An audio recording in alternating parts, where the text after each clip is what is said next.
kenapa Muslim di Filipina itu dulu mayoritas? Masuknya Islam di Filipina itu abad ke-13, tahun 1300-an. Bahkan ada yang bilang abad ke-12, karena ditemukan di sana ada makam seorang Muslim 1310 di Badato, tidak jauh dari Pulau Sulu. Penemuan ini dibuktikan oleh arkeologis masuknya perkembangan Islam. Jadi ini ilmiah, Pak. Jadi masuknya Islam pun ada bukti-bukti sejarahnya, ada arkeologisnya. Hadirin kaum muslimin rahimakumullah. Nah, tahap yang kedua, pada abad ke-14 Muslim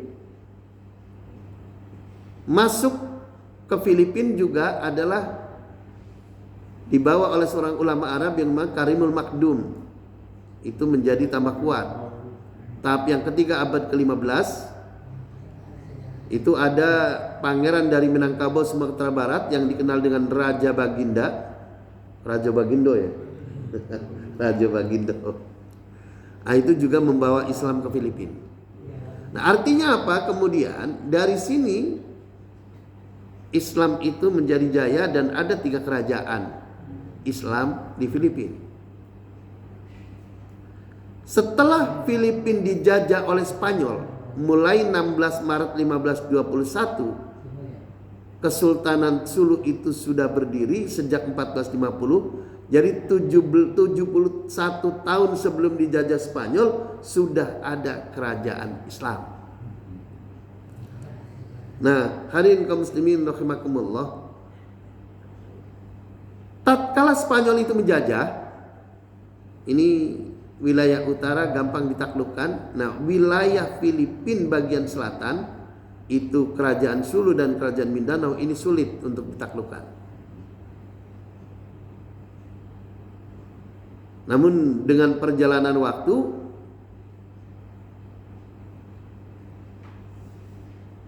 maka kemudian Filipina itu dijajah oleh Spanyol 355 tahun. Model Indonesia juga, Pak. 1521 dijajah, 1876 dipindahkan jajahannya ke Amerika. Ini Muslim, insya Allah. Makanya nanti inti-intinya itu di bawah. Hadirin kaum muslimin rahimakumullah. Apa yang dilakukan? Nah, ini penting. Apa yang dilakukan oleh Spanyol sehingga bisa menjajah 355 tahun? Itu yang dia lakukan politik divide et impera, bahasa Belandanya. Bahasa Inggrisnya divide and rule. Ini kurang D. Divide and rule ditambah mission sacra, misi suci. Hadirin kaum muslimin rahimakumullah. Ini politik divide et impera ini ternyata tidak cuma diamalkan oleh Belanda di Indonesia, tapi diamalkan juga oleh Spanyol di Filipina. Kalau bahasa orang Jawa itu politik divide et impera itu namanya politik belah bambu. Nah, satu diinjak, satu diangkat. Diadu domba. Makanya perhatikan di Indonesia ini, perhatikan ada yang mendukung habaib, ada yang kontra habaib. Nah, ini juga benih-benih divide et impera. Sekarang muncul lagi Ahlus Sunnah dengan Salafi. Kalau ini diadu terus, penjajah ngintai, ini Masya Allah. Sekaligus misi sucinya mengembangkan agama yang dibawa agama penjajah. Hadirin kaum muslimin rahimakumullah. Jadi adu domba. Nah, yang bahaya, ini sejarah Filipina ini ditulis. Orang-orang pribumi Filipina yang sudah masuk agama penjajah diadu dengan agama pribumi yang Muslim. Ini Pak. Jadi Spanyol mengadu domba antara pribumi Filipina dengan yang sudah diajak ke agama penjajah Spanyol, lalu diadu dengan orang-orang kaum Filipina Muslim yang di selatan. Ini penting kita sampaikan, jangan sampai pengalaman pribumi Filipina yang diadu domba oleh Spanyol ini juga terjadi di Indonesia. Supaya kita bisa menjauhi, ini pentingnya faksusil kososo la'allahum yatafakkarun.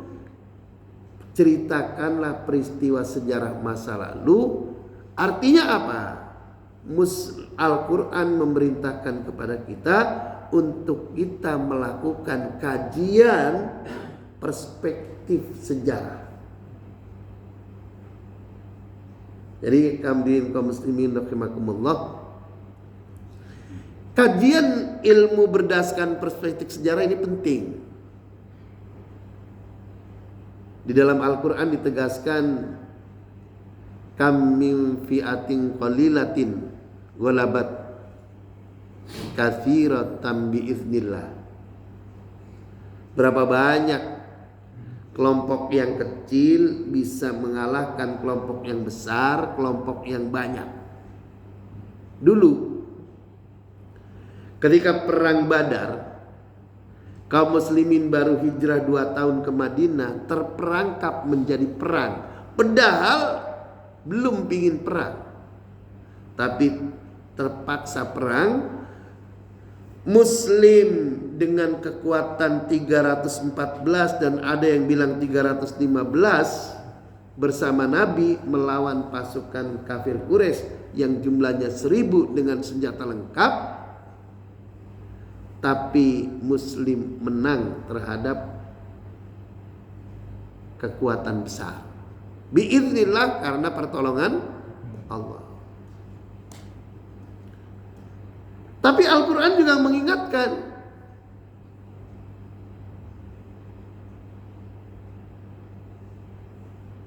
nudawiluha bainan nas. Jadi Al-Quran juga mengingatkan bahwa kejayaan itu, watilkal ayyamu nudawiluha bainan nas, kejayaan dan kehancuran itu Allah pergilirkan. Tahun berikutnya di perang Uhud, jumlah kafir pasukannya 3.000 orang, kaum muslimnya cuma 1.000 orang. Begitu perang padahal muslim sudah mau menang, tapi karena sesuatu hal maka kemudian muslim menjadi kalah. Justru yang 3.000 ini yang menang, kelompok kafir. Ini namanya dipergilirkan. Karena itu faksusil qososo la'allahum yatafakkarun. Ini penting perspektif sejarah itu disampaikan, insya Allah. Kaum muslimin sidang